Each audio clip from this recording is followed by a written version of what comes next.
দাওয়াতে ইমানি কাফেলার পক্ষ থেকে বন্যার্তদের মাঝে ত্রাণ সামগ্রী বিতরণ।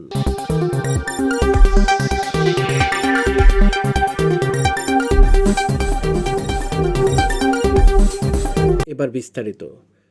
ভারত থেকে নেমে আসা উজান ঢলের পানি ও মুষলধারে বৃষ্টিজনিত কারণে সৃষ্ট বন্যা দুর্গত এলাকার আখাউড়া উপজেলার মনিয়ন্দ ইউনিয়নের ইটনায় হাওড়া নদীর বাঁধ ভেঙে প্লাবিত হওয়া বন্যা দুর্গত এলাকায় দাওয়াতে ইমানি বাংলাদেশের অধীনে দাওয়াতে ইমানি কাফেলার পক্ষ থেকে ত্রাণ সামগ্রী বিতরণ করা হয়েছে। দাওয়াতে ইমানি বাংলাদেশের প্রতিষ্ঠাতা চেয়ারম্যান আল্লামা পীর মুফতি গিয়াসউদ্দিন আত-তাহিরি বাঁধ ভেঙে নতুন নতুন গ্রাম প্লাবিত হওয়ার খবর শুনে দাওয়াতে ইমানি বাংলাদেশের সদস্যদের নিয়ে সেখানে ছুটে যান এবং 200-রও অধিক পরিবারের মাঝে বিভিন্ন শুকনা খাবার ও সামগ্রী বিতরণ করেন। এছাড়াও আল্লামা তাহিরি বিত্তশালী মানুষদেরকে কুমিল্লা, ফেনী, পরশুরাম, ফটিকছড়ি, আখাউড়া, হবিগঞ্জ সহ সারা বাংলাদেশের বন্যায় কবলিত বানভাসী মানুষের পাশে মানবিক হাত বাড়ানোর জন্য উদাত্ত আহ্বান জানান।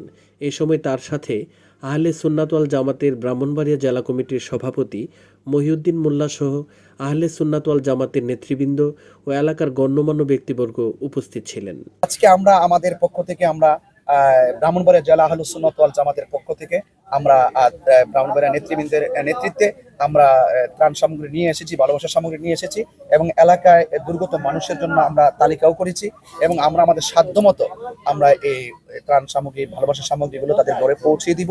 এবং আমার একটা দাবি থাকবে দেশবাসীর কাছে যে আপনারা যারা বিত্তশালী আছেন, আপনারা সবাই এই বন্যায় কবলিত বানবাসী মানুষের পাশে দাঁড়িয়ে যান।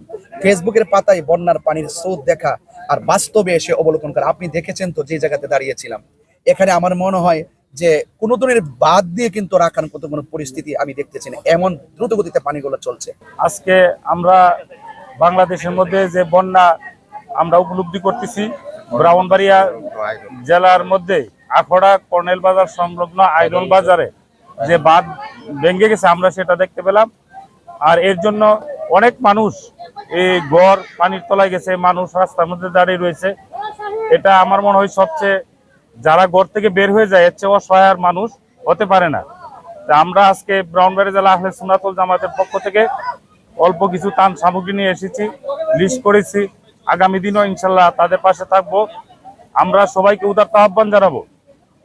এটা একটা বিশাল বড় যে এই বন্যা, এটা সমস্যা, এই সমস্যাটা সংগঠন ব্যক্তিগতভাবে কেউ পারবে না।